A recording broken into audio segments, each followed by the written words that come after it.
Good evening family, good evening. So ang babasahin po natin yung 1 Corinto 15:35 hanggang 58. Medyo mahaba po ito kaya. Ang pamagat po ng aklat, ang uri ng katawan ng muling pagkabuhay. Subalit may nagtanong, paanong bubuhayin muli ang mga patay? Ano ang magiging uri ng katawan nila? Hangal, hindi mabubuhay ang binhing itinanim hanggat hindi iyon namamatay. So malinaw po ano? At ang itinanim ay hindi halamang malaki na kundi binhi tulad ng butil ng trigo o ng ibang binhi. Ang Diyos ang nagbibigay ng katawan sa binhing iyon ayon sa kanyang kagustuhan. Bawat binhi ay binigyan niya ng angkop na katawan at hindi pare-pareho ang laman ng mga nilikhang may buhay. Iba ang laman ng tao, iba ang laman ng hayop, iba sa mga ibon at iba sa mga isda.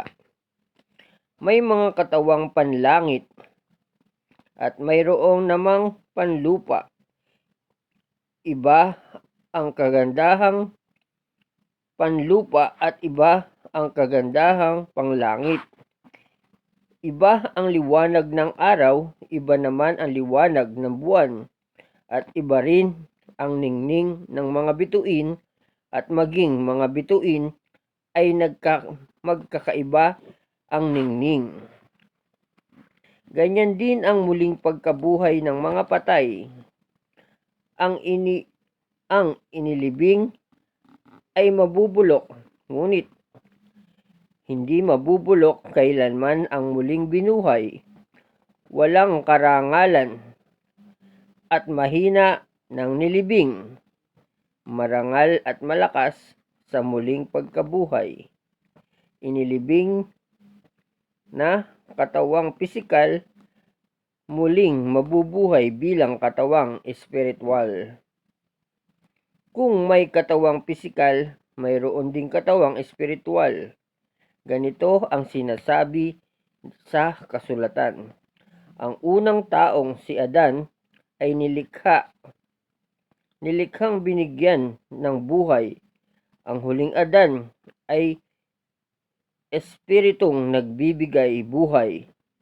Ngunit hindi nauna ang espiritual. Ang pisikal muna bago ang espiritual. Ang unang Adan ay mula sa lupa sapagkat nilikha siya mula sa alabok. Ang pangalawang Adan ay mula sa langit. Ang katawang panlupa ay katulad ng nagmula sa lupa. Ang katawang panlangit ay katulad ng nagmula sa langit. Kung paano tayong naging katulad ng taong nagmula sa lupa, matutulad din tayo sa taong nanggaling sa langit. Ito ang ibig kong sabihin, mga kapatid, ang binubuo ng laman ng dugo, ang binubuo ng laman at dugo ay hindi maaaring makabahagi sa kaharian ng Diyos. At ang katawang nasisira, hindi maaaring magmana ng nasisira. Isang hiwaga ang sinasabi ko sa inyo, hindi lahat tayo'y mamamatay, ngunit lahat tayo'y babaguhin sa isang sandali, sa isang kisap mata, kasabay ng huling pag-ihip ng trumpeta, sapagkat sa pagtunog ng trumpeta, ang mga patay ay muling bubuhayin at di na muling mamamatay. Babaguhin tayong lahat. Ang ating katawang nabubulok ay mapapalitan ng hindi nabubulok at ang katawang namamatay ay papalitan ng katawang hindi namamatay. Kapag ang nabubulok ay napalitan na ng di nabubulok at ang may kamatayan ay napalitan na ng walang kamatayan, matutulad na ang sinabi ng kasulatan. Matutupad na ang sinabi ng kasulatan. Nalupig na ang kamatayan, lubos na ang tagumpay. Nasaan o kamatayan ang iyong tagumpay? Nasaan o kamatayan ang iyong kamandag? Ang kamandag ng kamatayan ay ang kasalanan, at ang kapangyarihan ng kasalanan ay nagmumula sa kautusan. Magpasalamat tayo sa Diyos nang nagbibigay sa atin ng tagumpay sa pamamagitan ng ating Panginoong Hesukristo. Kaya mga minamahal kong kapatid, magpakatatag kayo at huwag matinag,